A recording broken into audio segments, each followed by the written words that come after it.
Hey guys, it's Tim, and this is Pro Wrestling Unlimited. So this week we learned that James Ellsworth had been released from the WWE.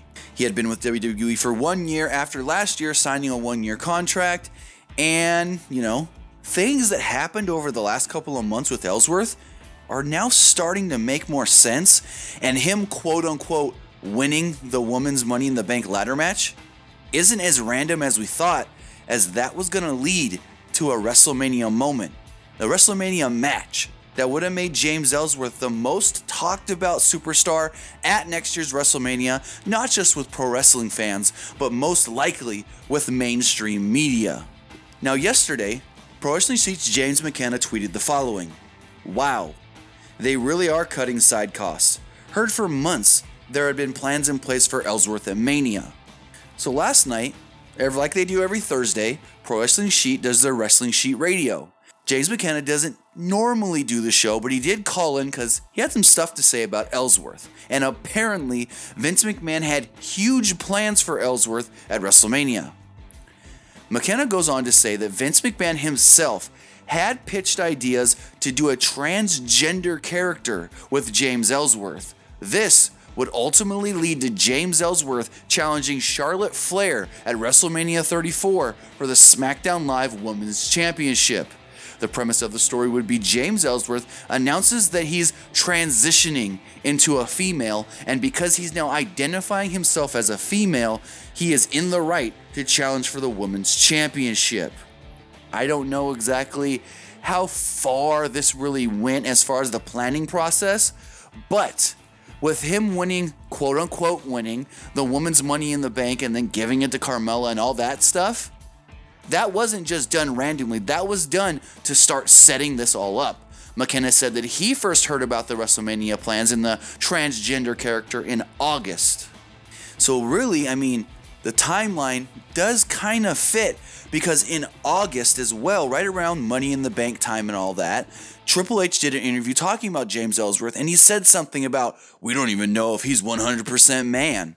So, plans have been talked about for a while, and this, in my opinion, if they would have went through with this would have been the most talked about thing for next year's WrestleMania, and not, like I said, not just with wrestling fans, but with mainstream media, because the backlash that the WWE would have endured.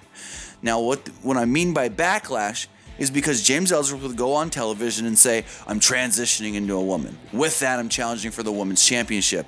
And then whether he wins or loses at WrestleMania, God forbid, if he would have won, oh my God, the backlash they would have got, because he wasn't really transitioning in real life.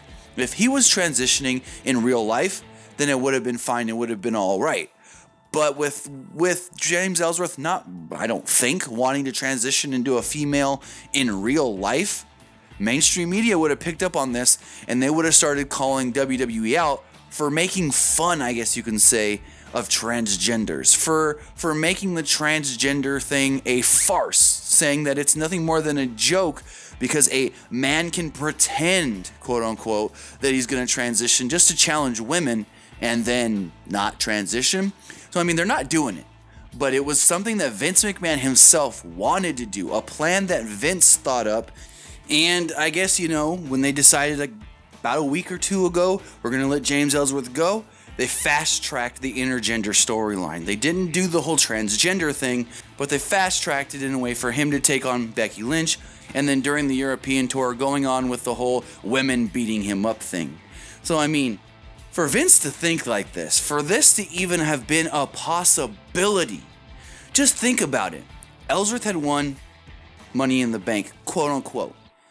If he transitioned before Carmella had cashed it in, you think maybe he can transition and then stake claim saying, I really won, I really hold the Money in the Bank? Maybe he's at ringside during a match holding the briefcase for Carmella and then says, cash it in, and he runs in and cashes it in.